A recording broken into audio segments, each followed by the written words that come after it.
So I still have the chassis sitting upside down in the shop. I'm trying to get the front firewall roughed in, but it's been fairly time-consuming trying to fit the panels around all the tubes, open all those joints. So making it out of 18-gauge steel, but even a single panel here, it's over 3 hours to put this thing together and get it fitting right, all the joints. And then I'm going to weld it in place. It's going to be a combination of plug welds in those holes, and then butt joints and fillet joints. I'll weld it from the back on the interior. But, anyway, it's coming along. Just taking time. So I finished making panels for the flat bottom floor, but as you can see, they're not very flat. So challenge here, to buy aluminum panels, just raw aluminum, it's going to be about $600 just for the sheet metal alone.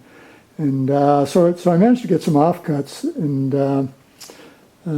for $50 instead, which is more my budget.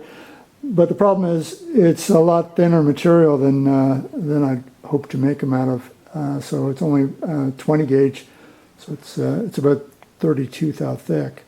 And what I found was when I got some of the panels mounted, they were oil canning pretty bad, so the whole thing was going to be really making a lot of noise with vibration when the truck is running.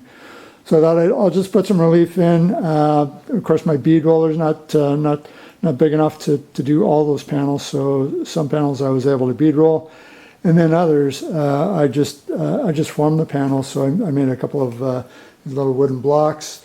They're just made out of maple, and I just put them up against the edge of where the frame tubes are, and hit them with the dead blow hammer, and formed it all. So it was a little tedious doing it. It probably took 15 hours to do the whole floor, but it turned out pretty good.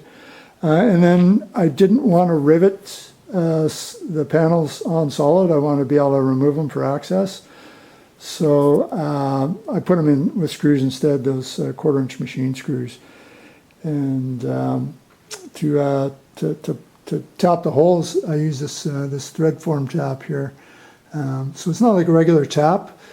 It doesn't cut threads, it just forms them instead. So that made pretty short work of tapping all those holes. So anyway, there's probably 150 holes in here.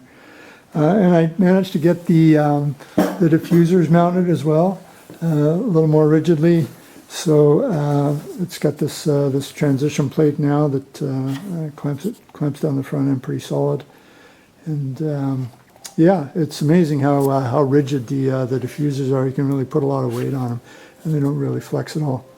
So anyway, that's it for the floor. I guess next step is take all those panels back off and prime the chassis with. I'm going to use epoxy primer and epoxy paint on it. So yeah, that's it for now.